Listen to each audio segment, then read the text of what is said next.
I'm Ari Redboard, and this is TRM Talks. I am Global Head of Policy at TRM Labs. At TRM, we provide blockchain intelligence software to support law enforcement investigations and to help financial institutions and cryptocurrency businesses mitigate financial crime risk within the emerging digital asset economy. Prior to joining TRM, I spent 15 years in the U.S. federal government, first as a prosecutor at the Department of Justice, and then as a Treasury Department official, where I worked to safeguard the financial system against terrorist financiers, weapons of mass destruction proliferators, drug kingpins, and other rogue actors. On TRM Talks, I sit down with business leaders, policymakers, investigators, and friends from across the crypto ecosystem who are working to build a safer financial system. Today, I am joined by Chief Compliance Officer for blockchain.com, Kate Eyerman. But first, inside the lab, where I share data-driven insights from our blockchain intelligence team. In the world of transnational crime, borders don't end at a physical line. They extend across payment rails. TRM Labs' recent report outlines how blockchain intelligence is being used to strengthen border enforcement against threats like smuggling, human trafficking, and the synthetic drug trade.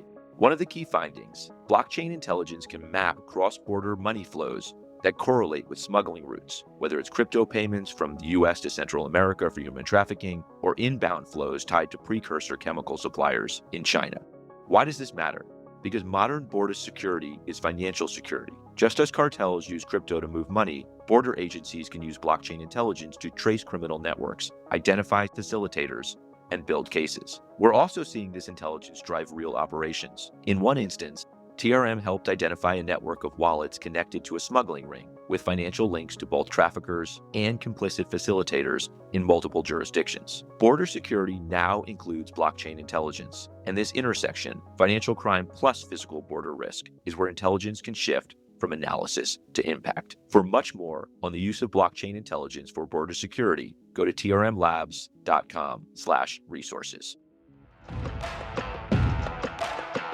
Now, I sit down with Kate Eyerman, Chief Compliance Officer for blockchain.com. Kate, thank you for coming on TRM Talks. My pleasure. Thank you so much, Ari. I'm thrilled to be here.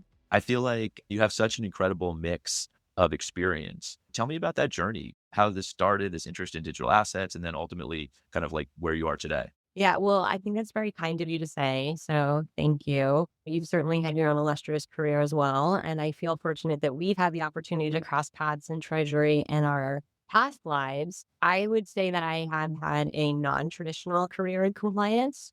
And, I explain to people now, if you had asked me if I was going to be a chief compliance officer at a digital assets company 5 years ago, I would have said, how do I get there? What does this look like? And I think it's a good lesson that, careers and professional opportunities may not necessarily follow the path that you would have expected.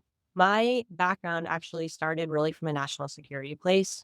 My first two jobs were with the U.S. Department of State and then the U.S. Department of the Treasury, where I was working on a wide variety of national security related issues. And it was driven by my own personal interest in what was going on in the world, geopolitics, Middle East, national security related issues. And when I personally was working at the U.S. Department of State, that is when Arab Spring happened. We were following what was happening in Syria. And we may recall there was Syria one day and then ISIS the next day. And so I really ended up working on a lot of counter-terrorism related issues, which quickly led to counter-terrorist financing. And it was a question of, we saw a lot of, ISIS was a new terrorist organization. And I think the US and the international community broadly was trying to think through how we could effectively combat and manage this new international risk. And really at the crux of a lot of that was understanding how they got their money. How are they financing themselves? What does this actually mean from a operational perspective? And it was brand new, right? This like area didn't quite exist in the way that we were seeing it. At that time, there were questions of, is ISIS using Bitcoin? Is ISIS using digital assets? Like, what is this? And we were all trying to just kind of like wrap our arms around the scope of the problem. All that to say, I was super fortunate to work on these really interesting issues during my time at State, and then also really dive more deeply into them when I moved on to Treasury. And when I was at Treasury, it was counter-terrorist financing, AML policy, sanctions policy, working with international organizations like FATF, really thinking about, like, at the end of the day, how are we protecting the US and the international financial systems? And how can we make sure that our financial system is not being abused and not being used by bad actors? And I just personally thought it was fascinating. I loved it. I love my job now, but I also don't think I'm ever going to have a job like I did when I was back at Treasury. And I'm sure you can relate to that as well, having been former US government. It was just so mission driven and felt very impactful and constantly changing and constantly being driven by what we're seeing in the space. It's an extraordinary background, and I love so much about this. I think, folks who are listening have heard about sort of the Office of Terrorism and Financial Intelligence at the Treasury Department, but you were in this sort of very special component of that called TFFC, which was really the policy shop. So you are engaging with the FATF globally, you're engaging with partners, but really sort of working on sort of really thinking through deeply policy issues, which is really interesting then to take that and do the thing that you've done in the private sector, which is really like putting together the nuts and bolts of actually stopping those bad actors from engaging with the financial system. Yeah, I appreciate the TFC shout out. We were this really niche special office that I loved working with. But the tie for me personally between my work at the US Treasury Department and what I do now as a chief compliance officer at a digital assets company is still about the mission of protecting our financial system. It's just that the financial system has it takes a couple of different forms, right? We're talking both about how you think about traditional rails and fiat, and it also is how are we innovating and how are we still making sure that digital assets are similarly only being used for good activity. How do you get to be a CCO at one of the most important, companies in the digital asset space? It's so interesting how you can start in one place, sort of deep in policy, and end up in this sort of role that you're in today. Yeah, and I like to think that that past experience makes me more effective and more successful in my current role because it helps me think about, like, the why does this matter, and also thinking about it now, especially in the context of we don't know necessarily what the future of US regulation is going to be. And we think about, multi-jurisdictional differences with regards to legal regimes. It gives me the opportunity to think about how we're influencing the US government and how I in the private sector can be effective given my past government experience. What are the conversations that we want to be having with policymakers so that they can understand the practicalities of trying to manage a compliance program in a regulated financial institution? I think, and I say often that have been better at my government job if I had worked in the private sector previously. Like I said, I loved my time in the US government, but it's also, there's something different about putting out advisories and communicating with your external partners versus the actual day to day of doing it. And the US government or any government can, put out the risk assessments and put out the guidance and implement the sanctions. But it really relies on those of us in the private sector to make that government policy reality because we are the ones at the end of the day that are the ones on the hook for implementing it. And the one thing that, for example, that comes up often in these kinds of conversations is travel, which I think is just such a great example of how the US government or governments in general are thinking about how can we be better about information sharing so that we collectively and fully can understand, who are beneficiaries and who are originators and what kind of names and information are you seeing so that we understand where money is moving. That's the goal of the travel rule. But the reality, like applying that in a crypto company is really different and has a lot of practical challenges that need to be taken into consideration in order to meet the spirit of the guidance and in order to effectively implement that guidance. Absolutely. And I am almost sure anyone who's listening to TRM Talks is pretty deep on the travel rule. But for folks who aren't, Kate's essentially talking about the rule that requires if you are a VASP like blockchain.com, you are either required or will be required to send user information with the funds as you transfer them over to the next, crypto exchange or potentially wallet address. And it's sort of been a deep question around like, how do you implement this, and what should it ultimately look like? And I mean, I'll say like those are the kinds of things that I find fun and interesting to solve. Absolutely. I mean, I'm relating to so much of what you're talking about in terms of, my move from the government to TRM and like what I wish I knew then, but utilizing that government experience now. You didn't go right from Treasury to blockchain.com, first TradFi. So Scotiabank, then Paxos, and now your current role. Talk to me a little bit about the differences there and sort of the work you were doing. Yeah, sure. So I was lucky to have the opportunity to go work for some former Treasury colleagues when I went to Scotiabank. And that was, for me, like a deep educational experience about what it means to actually work in a regulated financial institution and understand a little bit about what we were just talking about of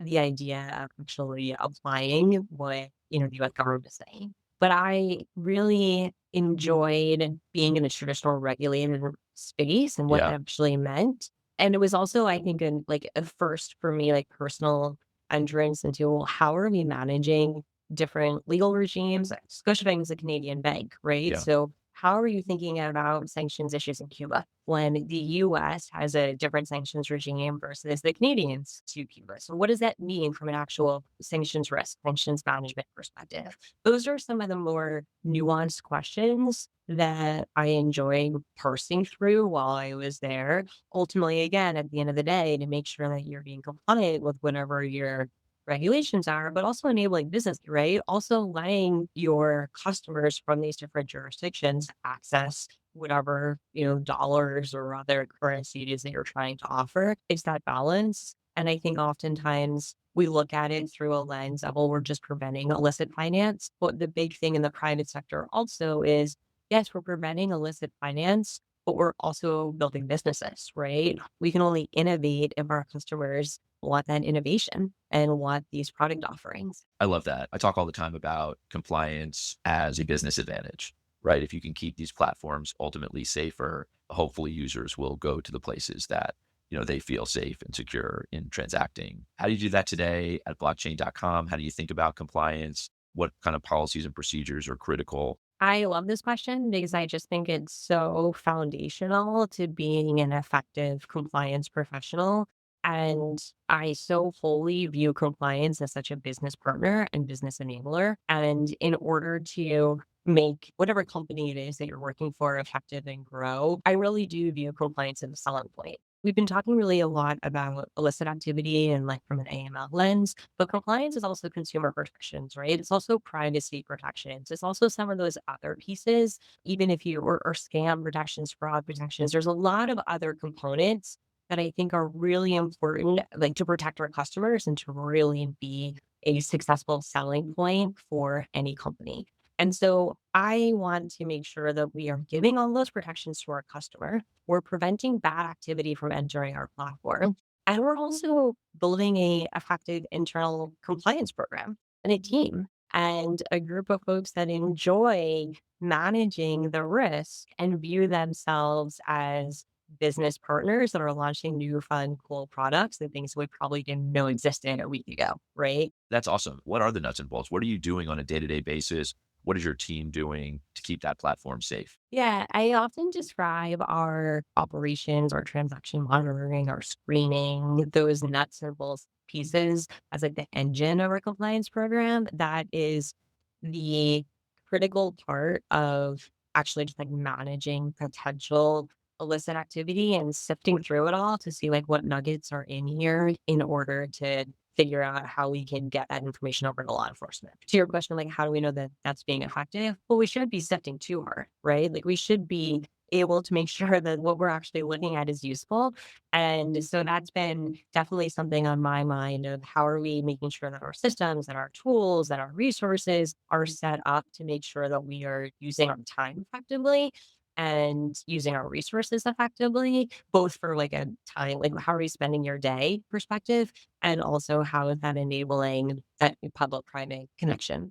Practically, there's a lot that goes into actually managing and creating and building a best-in-class compliance program. I often try to ground myself and ground the team in going back to the basics. Like what is our risk? What is your profile? Where are you working? Who are your customers? What products do you want to launch? And do you have the tools that are in place in order to manage that? I think we can overcomplicate some of these things fairly quickly. And if you have a solid like, foundation and an understanding of what your risk is, then that's going to set you up to scale, right? And that's going to set you up for change strategy or change directions or new product offerings or new tokens or new stable coins or whatever the product is of the year or of the month. I love that. And I love the way you describe sort of the blocking and tackling. One thing you mentioned was this idea of like public-private partnerships, PPPs. It is such a buzzword. And to be honest with you, Isabella Chase is going to kill me right now because she loves these things. But like a lot of time, it's just a lot of talking, right? You put people in a room around a table. We're in the one space where that's not true, right? Like I am coordinating between our client exchanges and law enforcement like all the time. And it might not be what people think about as a public-private partnership, like sitting around a table, sharing insights, but it's real and it's operational and it's this very cool responsive thing. It's happening through email exchanges and Slack messages on Saturday mornings, right? Talk to me about like the way you think about engaging with the public sector. Yeah, well, actually, I mean, I've seen this from both sides. So when I was at Treasury, I remember hosting public-private dialogues, and it was let's get all of these partners in from different banks or different countries and talk about what the risks are that you're facing, and let's try to create an environment where people can share what their trends are, or what their risks are, or what their questions are. I think it was at that place when we were in like the Treasury cash room, an opportunity to try to think through how can we build these relationships so that we can be better policymakers? Now, on the private sector side, it's twofold. It's both sharing information with our policymakers so that we can influence them as they think through how should we be drafting subsequent regulations? How does the BSA apply to DeFi? What does blockchain monitoring mean in the context of transaction monitoring, DFS cyber core regulations? Like, how do all these different pieces fit together? And let's share our both experiences to help influence that governmental policy thinking, as well as the actual day to day of, hey, we're going to file this SAR and this is something potentially illicit, or we're going to call up this law enforcement official because we wanted to make sure that you're familiar with this trend that we're seeing, or we want to make sure that, in crypto, there's some new typology that is regularly popping up. It was a year or two ago and everyone was like, what's pig butchering? And now pig butchering is a very commonly used term that we think about and we want to manage the risks of.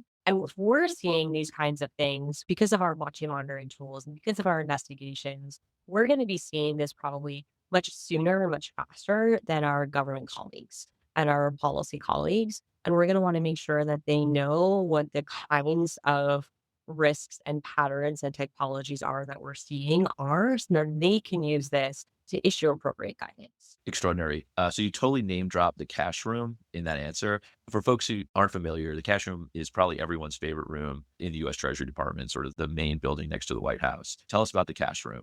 Gosh, that is it's just a beautiful room, right? When you walk into the Treasury Department that is regularly used for high level meetings, gatherings, dialogues. It is really just like a stunning space. And you feel the awe of the room when you're in it. And it also yet has an intimacy to it that makes it an effective space to bring together folks from different countries, industries, and other backgrounds to hopefully have that dialogue.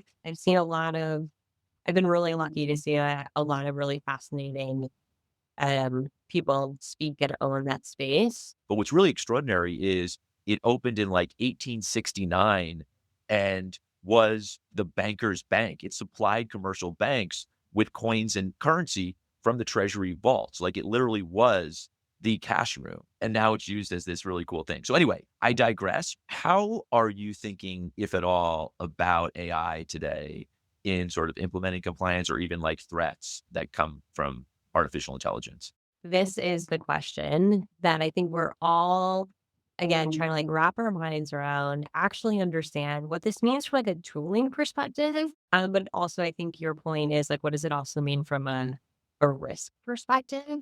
I think we're still just scratching the surface of AI in both sides. Like, what does it actually mean for tooling. Like every day there's a new startup that is creating some mechanism or some way to use AI and as a risk management tool. How those are all going to synthesize and come together for like effective risk management tooling, I'm really excited to see. I don't know what that's going to look like. To go back to the conversation just a moment ago about public private dialogue, we're still educating our public counterparts on tools that have been around for a while, blockchain monitoring, right? Or how we actually think about some of those other pieces that might be like smart contracts and how we use those other like freeze and seize orders. Like, how do we actually use our capabilities in the tech space to mitigate risks that we've probably been around for a little while now?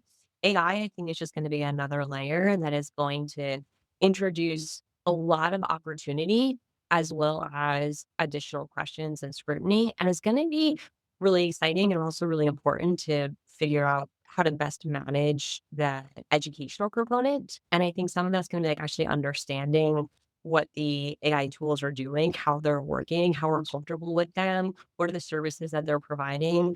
If we were to apply AI tooling for transaction monitoring alerts or checking our SARs before we submit them or completing RFIs for our banking partners, like how are we confident that those AI tools are working in a manner that is effectively managing our risk?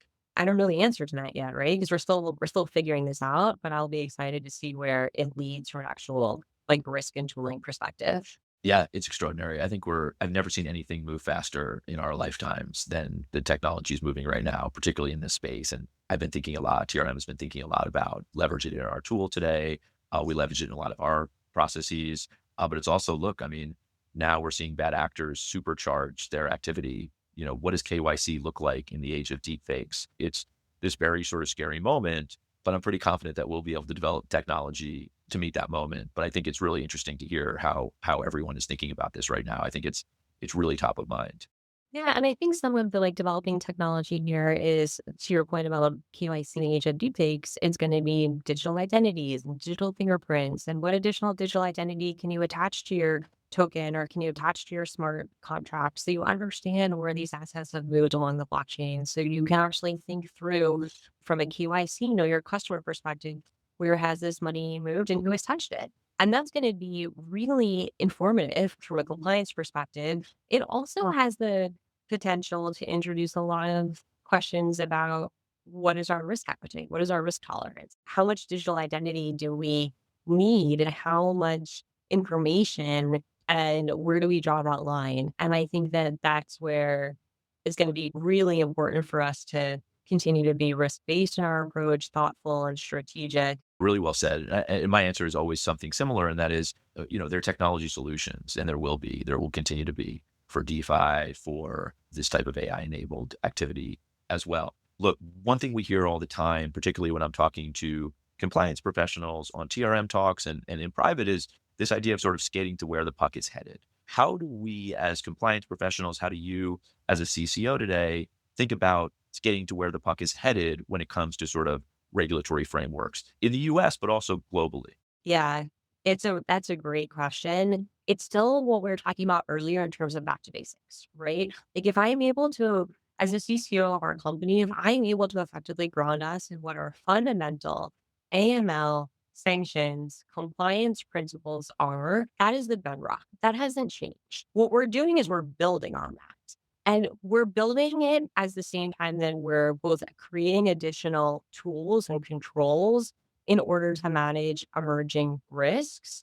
But your foundational components should be there and should just be like what your foundation is to scale. And then you just shift or you walk down this corridor or you take a turn this way. And I think that it's relying on those foundational components, engaging with our policymakers to understand where their head is at and communicate what our challenges are. I also think there are a lot of opportunities in this space for like regulatory sandboxes or no action letters or whatever the space is that also support innovation so that we can be thoughtful with how we're building and creating while implementing those controls. Because at the end of the day, if you're thinking about this through the lens that I try to keep myself honest to, which is we're trying to prevent illicit activity, but we also want to grow these products and grow this company, you're going to come to the same conclusion, right? Like, I don't want to be enabling any kind of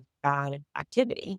And so how can I look at this through through our compliance lens in order to think about how the regulator might think about it and make sure we have appropriate controls to manage that, but also not do so in a way that is going to be stifling innovation, stifling growth. And that's where we're like growing and building at the same time together. I love that. Clearly, you've stayed in this space a long time. Could have gone back to TradFi, but there must be something about building the plane while you're flying it that you like love. It's extraordinary. I mean, we don't sleep as much as like normal people, but like it's a very cool space to be in, right? Yeah, it's super fun. Absolutely. I'm not going back to TradFi. I really like this space. It is to what you said just a moment ago in terms of you don't think that we've seen something quite like AI develop or build this quickly.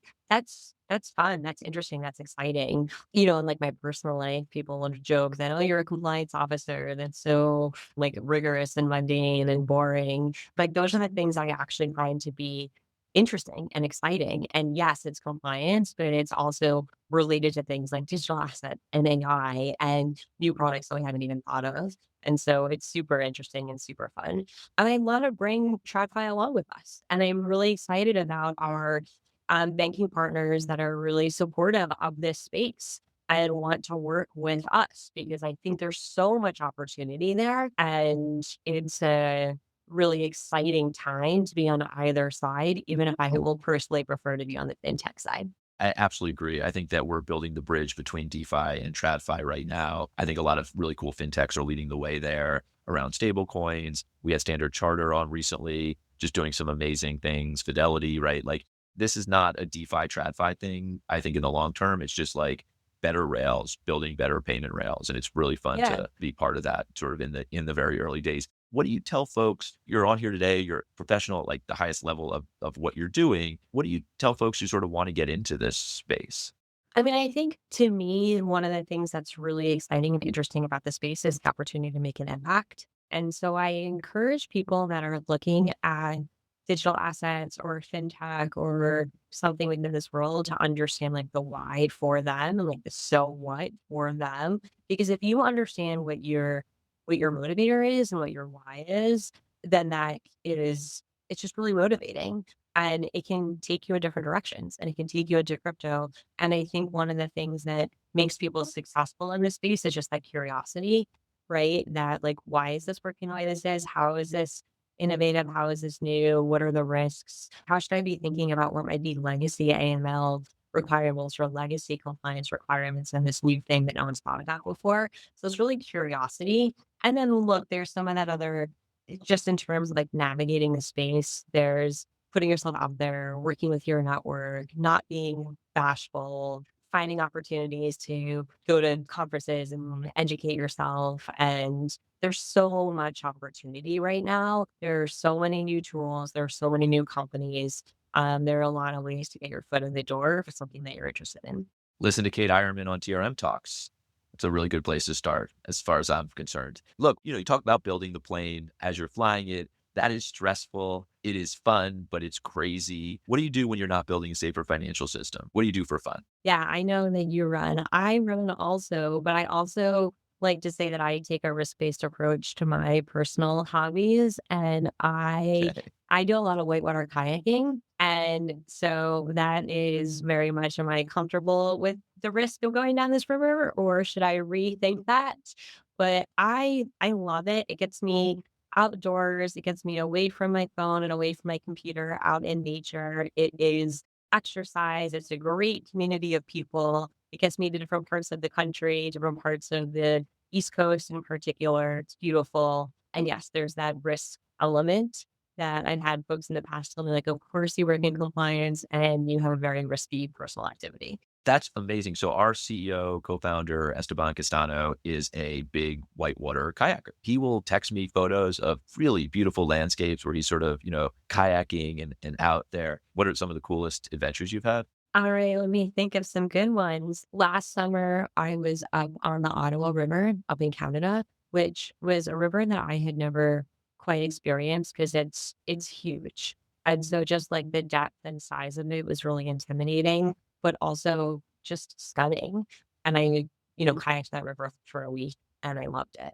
That's extraordinary. I love that. I was in Ottawa in the spring last year to speak to a bunch of RCMP and others on terrorist financing. And it was Oh, so gorgeous. And I was running, not kayaking, along the river. It was just this really, really beautiful place.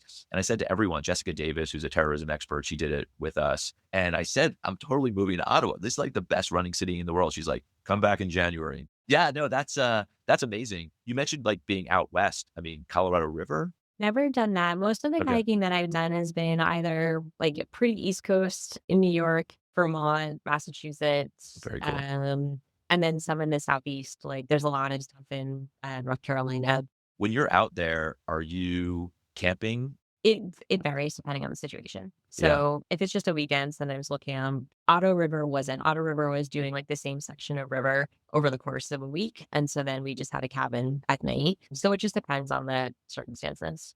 That's really cool. The Redboards famously spent one night on the Colorado River, which was pretty amazing. Not whitewater, just kind of like cruising down there. But, it was like cowboy camping on the banks of the river. And Totally. It's just about like getting out. yeah, just getting out there. And it was good for my little city kids to camp out on the river bank or something like this. Yeah, it's an escape. Look, we work so hard, and when your job is really rooted in issues like, money laundering and sanctions risks and regulatory issues and tight deadlines and, all those other just like work stresses that we all have, for me, it's an escape. I can't think of a cooler hobby, interest, escape than that is particularly in the world that we live in. But I love the risk-based approach thing. That's amazing. Like truly like, all right, what is the riskiest thing I can do? No, no, more like, do I think that this is the risk that I want to take today? What is my management to this river? Oh, that's awesome. Yes. Kate, thank you so much for joining TRM Talks. This was an awesome conversation. And thank you for the work that you do in our space. It's so important. And we are so lucky to have you. This was so fun. Thank you so much for having me.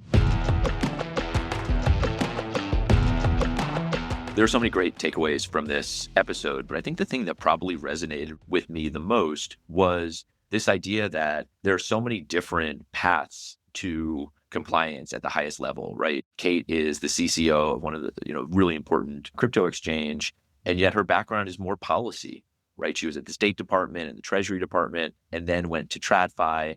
I mentioned Noah Perlman, the CCO of Binance. He was an AUSA, like I was for many, many years, prosecuting bad actors. Oftentimes we think about sort of the nuts and bolts of compliance around deep compliance professionals throughout their career. And this is just an example of something different. And I really, really love that. And I think for folks who are listening, there are so many different paths to compliance. And then frankly, my favorite part was the kayaking thing, really, because you talk about risk-based approach, right? I love this idea of like, hey, when you stare at a river, you're taking a risk-based approach, right? Like, hey, is this one I want to dive in, or is this one I'm going to pass today? And it really just is such a perfect metaphor for what we do in the crypto space. I might leave the skate to where the puck is heading or building a plane while you're flying it and move to like, is this a river I want to kayak today? So really love the conversation and really so much of the personal shown through with Kate. On the next TRM Talks, I sit down with Congressman Brian Stile, the chair of the Financial Services Subcommittee on Digital Assets. If you love the show, leave a review wherever you're listening to it, and follow us on LinkedIn to get the latest news on crypto regulation, compliance, and investigations. TRM Talks is brought to you by TRM Labs, the leading provider of blockchain intelligence and anti-money laundering software. This episode was produced in partnership with Voltage Productions. The music for this show was provided by Ecolix. Now, let's get back to building.